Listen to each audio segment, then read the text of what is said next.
Hi, Sam. Hi, handsome. That's some good chicken, huh? Good afternoon, everyone. Welcome to another live post here at the Wildcat Sanctuary. As you've probably seen on our social media today, we are remembering Ziva, the Asian Leopard Cat. And I'm here with Sam right now, as well as Caretaker Elyse, who is behind me. Sam is one of the cats that Ziva lived with, and he's enjoying some chicken treats right now. Huh, Sam? And this is the first time that we've gotten an Asian Leopard Cat on a live since they were in Rescue Bay when they were first rescued and came here to the Wildcat Sanctuary. So it's nice to take a moment, be with Sam, and I'm going to turn the camera to you, Elyse, and we're going to keep Sam in the background too. And first off, how about you tell us where we are right now at the sanctuary, and then I'd love to hear what Ziva meant to you, what your experience was like with Ziva, and anything Asian Leopard Cat as we remember Ziva today. We're actually in the Hybrid Haven area right now. We're at Bungalow 1. So this is one of our larger bungalows, and for the Asian Leopard Cats, obviously we wanted to get them out of Rescue Bay, as Olivia was talking about. That was just a temporary space as they came in, and we made sure that they were doing all right. This is where all of the adults have come out, and Ziva and Sam were one of the first ones that actually came out, and they were the oldest of the ALCs that were actually rescued there. We were told that Sam is actually the original purchase for being the stud for the breeding that was happening there. And Ziva was obviously one of the females that was used in that. So they knew each other. And even though they were separate at the time that they came, we brought them out here and knew that they would probably live well together. And so they did seem to take a little comfort from, oh, we're in a new space. We kind of know each other. And then, so that was nice to see. Good. And then we moved the other adults out here too. Well, we're gonna move a little closer to Sam. I know, and then if you could speak up just a little bit, Elyse. It seems like people are having some trouble hearing. Away from the phone. Apologies. Yes, so I'll speak a little louder. Even if you feel like you're shouting in my ear, that'll be good for the people on Facebook. Oh, handsome! As you guys can see, Sam is actually one of the more outgoing ALCs. Most of them are actually pretty shy. They love nighttime, so that's when we really get to see them kind of having fun. And we did get caught on trail cam them playing at night. It's really hard to see at night because it's dark, but that's when they're really enjoying. You coming back out? That's good. You and him in the same frame. But Sam is definitely a little bit more outgoing. That he comes out and he'll play with enrichment and he'll eat. And then the other ones, as I was saying, they're pretty nocturnal and shy, and they're wild cats, so that's kind of indicative of their behavior. But him and Ziva were definitely the two that were very used to people being in their space. You could tell that they had been moved around, kind of handled, and I guess, yeah, they definitely were more outgoing of the group, and it was 10 total originally here, and after Ziva's passing, we are to 8 now, and Sam would be the oldest of that group, correct? Yes. And what was Sam and Ziva's relationship like? Were they friends? Were they just good buddies? Honestly, they were kind of roommates. I think Ziva definitely seemed to be like, Sam, we're just gonna be friends now. You've been friend zoned, and luckily Sam was pretty. He was a gentleman, and when Ziva wanted her space for the most part, every so often he would push to see what she had for her food. But usually when Ziva said, "Hey, you're getting too close," he would be like, "Okay." So he was pretty gentleman for her, and Ziva was just a quieter ALC. She was outgoing, but she just had her spot that she really enjoyed and would come outside from time to time, and especially on really nice days. It's a beautiful day here, so I'm really glad is. It's a beautiful day. It is. That Sam and that these guys can come outside because we're heading into winter, so we all are going to have to start watching that for these guys when they go out and make sure that everything's staying heated and warm, especially since they are smaller cats. Yeah.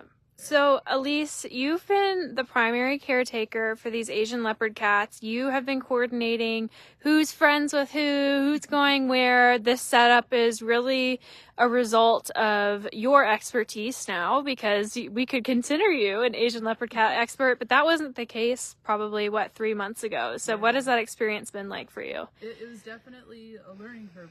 Bengals, absolutely, and we had just taken in Fargo shortly before that, and he's very close to being Asian leopard cat, especially meeting it now. Fargo's behaviors and everything are very Asian leopard cat like, and there was definitely a learning curve because these guys are small wildcats and they are definitely higher stress.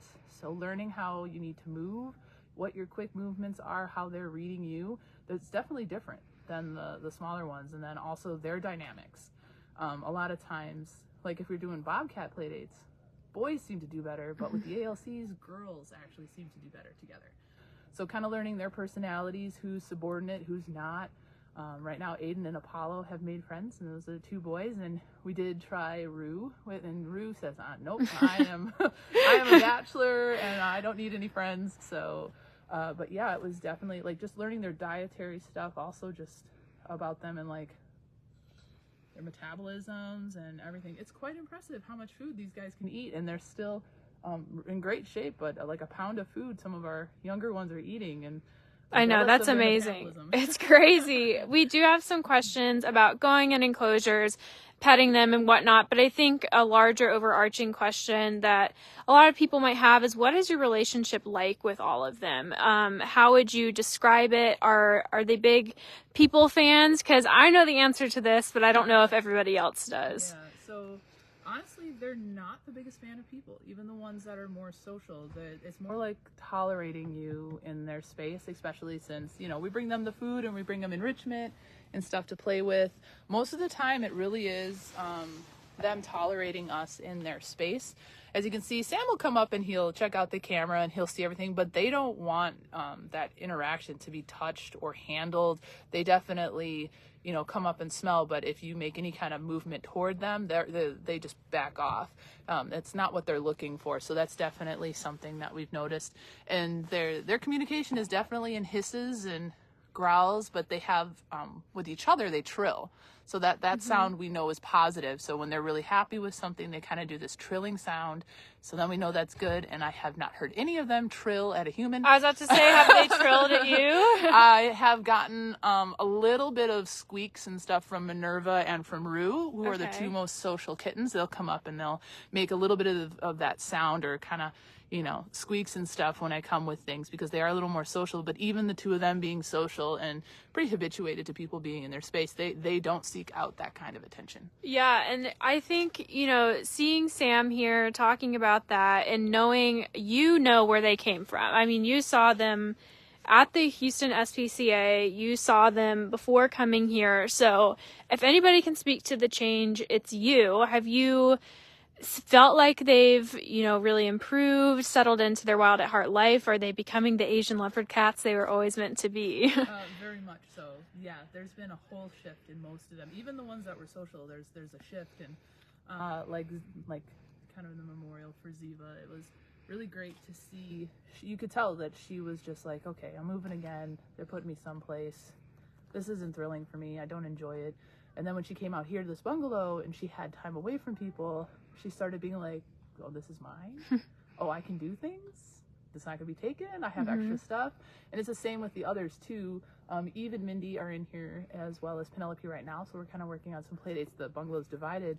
But even Eve and Mindy, especially, Mindy was very, very defensive, very lash out. She didn't want anybody in her space.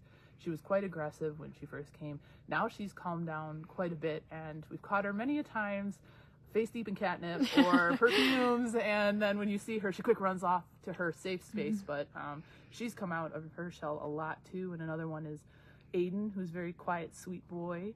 He a lot of times would just kind of internalize things and hunker in, but now that he's living with Apollo, he's kind of starting to tell others, this is And you respect it, so I love seeing that because that's what they should be. Yeah. You know? And for someone like Aiden, that's probably the first time in his life he's ever found confidence like that. And we don't know the history of Sam and Ziva, but I would guess that them too, after 9-12 years of life, this is really the first time they're having their own space and finding confidence. I mean, we're watching Sam right now. I was watching him while you were talking, and he's having a blast. Elyse put in some scented enrichment for him, and then he had some chicken too. That's good stuff, huh, Sam? The smells are one of our favorites. They just love the smells. They love smells? Absolutely. All sorts of smells. Yeah, and in and out. Stuff. You'll notice he's going in and out of the bungalow. It's a much more dynamic space, much larger space than what he had before. It's a good space, huh, Sam? Yeah. Well, Elyse, I appreciate you talking to us. I know there's been lots of questions, and for us on the media team, we even have trouble keeping up with everything. But is there any lasting impressions that Ziva in particular has left you with? Just that, you can kind of come out of a situation and think that you're turned inward and that there's not really something you can have joy in anymore. It just feels like everything's the same all the time. And so kind of watching her come out of that, everybody else controls what I'm doing and I just don't enjoy it, to see her go, oh, I can, even though it's been all this time, I can be myself and I can enjoy some of the stuff that I really love. And you know what? I don't have to be with someone if I don't want to. Mm-hmm, I can just have a friend, and that's okay. And that kind of thing, I think that's an impression she kind of left on me. Oh, enjoying small stuff. Well, that's really sweet, Elyse, and I think Ziva has left an impression on me and the rest of us here, and I really appreciate you sharing. And I know that she meant a lot to you, and all of these little ones mean a lot to you, and you're doing a good job with them. So thank you, everyone. If you would like to give to Ziva's end-of-life care, or perhaps to Ziva's friends that are here at the Wildcat Sanctuary, you can do so at our memorial fund or right here on this post. We appreciate you all, and we'll see you tomorrow.